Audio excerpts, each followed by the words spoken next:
second English video session of the week for class 11. Today I am going to teach you the portrait of a lady. Of course, yesterday I had already told you, discussed the summary and analysis. But before we move on to the lesson, before I start explaining the lesson to you, let me ask you a few questions. Do you remember what did we do yesterday? Yes, I told you about Khushwant Singh's grandmother, about their relationship with each other, that their relationship was very strong, the bond of friendship, the bond of love, the bond of care and affection was very strong indeed. You remember that we discussed about the grandmother yesterday, all that she did throughout the day, how she took Khushwant Singh to school, how they fed the dogs with stage chapatis. Yes, I'm sure you remember. Okay, now let's move on to the lesson. The Portrait of a Lady by Khushwant Singh. My grandmother, like everybody's grandmother, was an old woman. Now, who's the narrator here? Khushwant Singh is the narrator of the story. Who's saying this sentence? Whose statement is this? Khushwant Singh talks about his grandmother. He says that his grandmother was an old lady, very old indeed. She had been old and wrinkled for the 20 years that I had known her. So what does Khushwant Singh say? He says that since the time he's seeing her, she's old. He has never seen her young. He doesn't even believe that once upon a time she used to be very, very young and beautiful lady. People said that she had once been young and pretty, but very hard for Khushwant to believe, and had a husband. Now this also he is not able to believe. How can such an old lady get married, have a husband? But that was hard to believe. He doesn't believe this. How can such an old lady get married? Who is going to marry an old lady? My grandfather's portrait hung above the mantelpiece in the drawing room. What is mantelpiece? The shelf just above the fireplace is the mantelpiece. So where is grandfather's portrait hanging? Just above the fireplace. He wore a big turban, loose fitting clothes. What is he wearing? Turban and loose fitting clothes. His long white beard covered the best part of his chest. How long was his beard? Up to his chest. And he looked at least 100 years old. Now in this portrait, the grandfather looks very old. He looks like a 100-year-old man. He did not look the sort of person who would have a wife or children. He looks so old. Again, what does Khushwant Singh think? Oh my God, an old man, 100 years old, how can he marry? How can he have a wife? Very difficult for him to believe. He looked as if he could only have lots and lots of grandchildren. Now what makes him think so? Because he's so old. Old people have grandchildren. They do not get married. As for my grandmother being young and pretty, the thought thought was almost revolting. So very difficult for him to believe that grandmother was once upon a time very young and very pretty. How can he believe when he sees her as a very old lady, that too full of wrinkles? She often told us of the games she used to play as a child. She used to tell Khushwant Singh about the games that she played when she was a small child. Again, this was very difficult for him to believe, and all these things were of course very boring to hear. To him, all these things seemed like fables. It is as if grandmother was telling him some moral stories in which only small children are interested. Why should he be interested in such stories or fables? She had always been short and fat and slightly bent. The grandmother was short, fat and slightly bent. Why is she bent? Of course, because of her old age. She's bent. Her face was a crisscross of wrinkles running from everywhere to everywhere. Grandmother's face, because she's old, is full of wrinkles. You must have seen old people, their face, their hands, all full of wrinkles, right?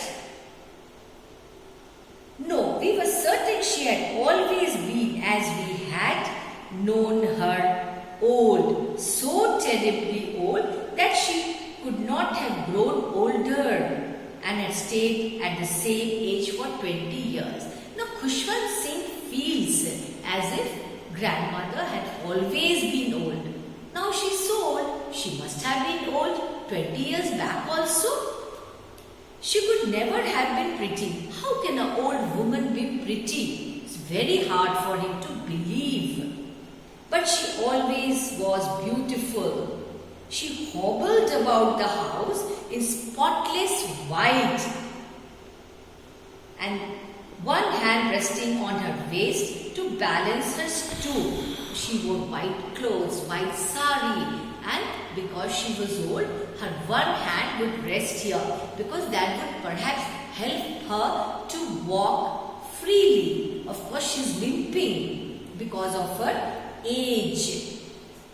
And the other would be telling the beads of her rosary. What is a rosary? It's a string of beads, for keeping count of prayers. That is a rosary.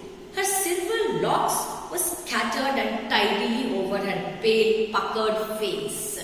Her silver locks, grey hair scattered all over her face, wrinkled face. Why wrinkled? Because she was very old. And her lips constantly moved in inaudible prayer, prayer which no one could hear. Yes, she was beautiful. She had that inner beauty. The good qualities in her made her so beautiful. What were those qualities? She was very kind, very good, kind-hearted lady. Loved Khushwant Singh so much. Yes, she was beautiful. She was like the winter landscape in the mountains. What happens in winters? Have you seen the winter landscape in the mountains? Nature looks bare. Why? Because of the winter. But still, winter has its own beauty. Though trees do not have leaves, no flowers, no fruits. So this beauty of winter is compared to the beauty of the grandmother. She was an expanse of pure white serenity, breathing peace and contentment. No, she was a picture of peace. She looked so calm, so beautiful. My grandmother and I were very good friends. Now Khushwant Singh says they were both very good friends. That is, they shared a very good relationship. They cared for each other. They loved each other. Of course, it was a relationship of grandmother and grandson. And I'm sure you all also love your grandparents. All grandchildren love their grandparents, and all grandparents are so good, so kind, so loving and so affectionate. Here also in this story, Khushwant Singh's grandmother is a very kind-hearted woman, very loving, very caring and very, very affectionate. My parents left me with her when they went to live in the city. So what happened? Khushwant Singh's parents left him with grandmother and they went to live in the city. And we were constantly together. They were always together. Grandmother, grandson. She used to wake me up in the morning and get me ready for school. Now what would she do every day? She would wake up Khushwant Singh and then they would go to school. Grandmother would take him to school. She said her morning prayer in a monotonous sing-song way. It was very monotonous to hear, very boring indeed. And that too he couldn't make out what was she saying, what was she reciting, what was she chanting. Very difficult to understand also. I listened because I loved her voice but never bothered to learn it.